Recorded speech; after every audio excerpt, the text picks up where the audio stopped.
Venham escutar. Quando nós olhamos para o mundo em que Jesus nasceu e comparamos com a nossa conclusão na pesquisa não é muito animadora.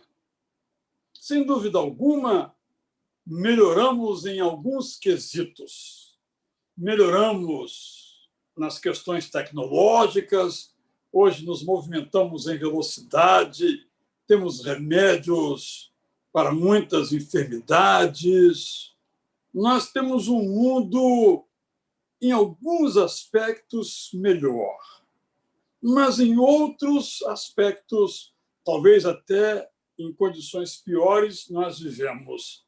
E algumas são muito iguais. Eu quero ilustrar numa área.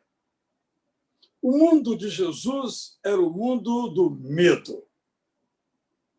Herodes, o rei local, era, na verdade, um facínora. Era alguém que cria no poder da violência. Ele matava a qualquer um, mesmo na sua família, que se opusesse a ele, ou que ele achava que estava se opondo a ele. Ele matava com as próprias mãos ou mandava envenenar, que era o método preferido na época. Mas Herodes era um rei local, um títere local, alguém que comandava uma área muito pequena, embora se achasse o máximo, o grande, Herodes o Grande. Grande mesmo era César Augusto, o que mandou fazer o recenseamento. Esse, de fato, era o imperador do famoso, poderoso, portentoso Império Romano, que dominava grande parte do mundo.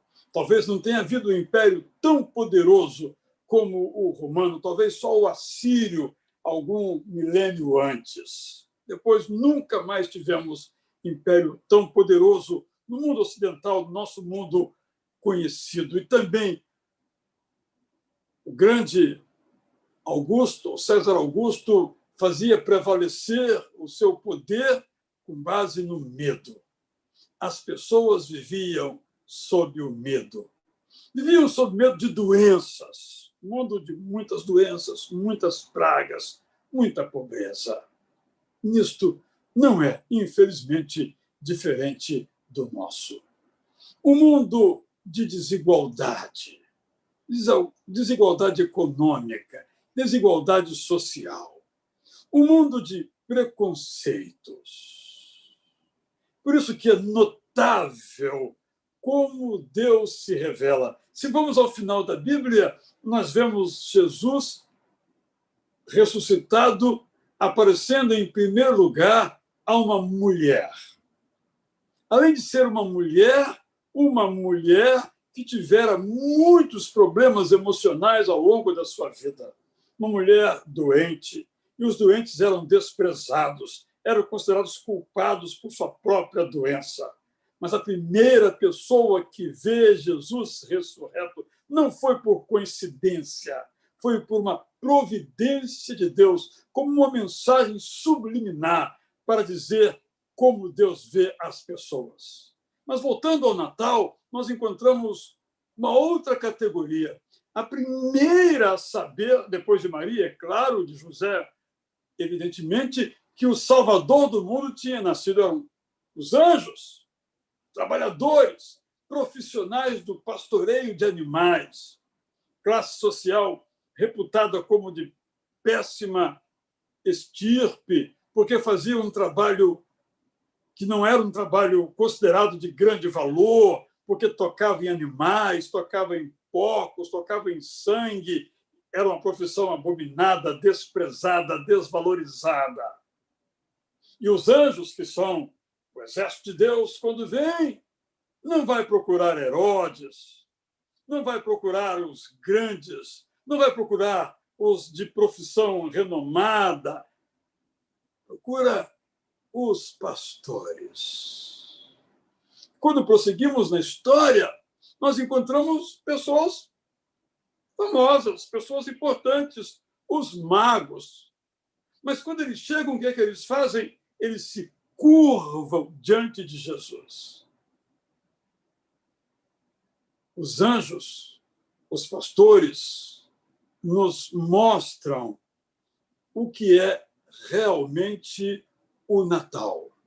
O Natal é o mundo colocado por Deus de cabeça para baixo. Para quê? Para trazer esperança. O povo de Israel esperava o Messias. O Messias queria redimir Israel. Na cabeça dele, um grande político que, naquele contexto, iria derrotar o rei local. Se lembram que, quando Jesus multiplicou pães e peixes, que a multidão queria aclamar Jesus como rei no lugar de Herodes Antipas, obviamente, que era o rei à época, então, naquela região do país ao norte? Era isso que parte de Israel esperava, um rei como Davi, que de novo ia mostrar a glória de Israel, e o povo teria comida abundante, a terra voltaria a ser de leite e mel, porque o que experimentavam era fome, era uma pobreza, a desigualdade, o preconceito, a intolerância, o medo que dominavam. Mas Deus põe o mundo de cabeça para baixo. Sim, mas o mundo não viu essa história. Não está relatada em outros documentos, mas está relatada onde importa a palavra de Deus. O Natal, se pudéssemos defini-lo à luz das músicas que ouvimos, ainda vamos ouvir, numa só palavra, é Deus trazendo esperança. Aquele tempo precisava de esperança. Nós precisamos de esperança.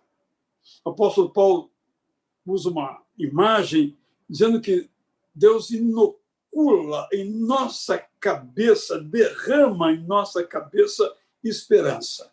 A imagem é muito rica. Podemos imaginar como se fosse, me perdoe aqui, aqueles que já passaram por uma cirurgia assim, não foi o meu caso, uma cirurgia no cérebro. É só uma imagem para colocar ali o chip da esperança, para usar uma linguagem assim mais moderninha, mas todo mundo entende. É Deus quem coloca esperança. Porque quando nós olhamos em nossa volta, não temos motivo para esperança. É medo, é desigualdade, é crueldade, é ódio, é violência, é uma loucura total esse nosso mundo. Quando vemos as atitudes de pessoas, mesmo autoridades, dentro do momento em que vivemos, só temos uma palavra: loucura, não é possível. Precisamos de esperança. O Natal é essa renovação da esperança. É esse gotejar na nossa mente pelo Espírito Santo da esperança. Esse habitar no nosso coração de esperança. Esperança de salvação que já recebemos. Em Cristo, por Cristo, sem mérito algum, está para todos presente ainda a oferta. E esperança de uma vida com alegria. Tem uma música que diz assim: não olhe as circunstâncias, não. Tomemos cuidado para não ser um convite à alienação.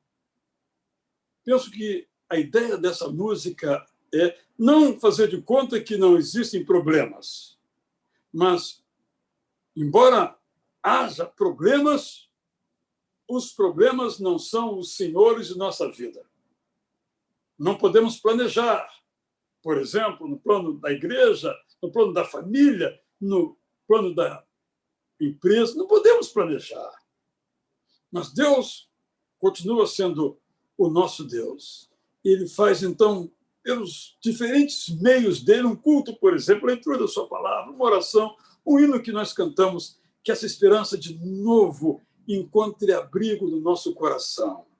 Como Maria, podemos meditar na esperança e deixar que ela se alargue dentro do nosso coração. Isto é o Natal.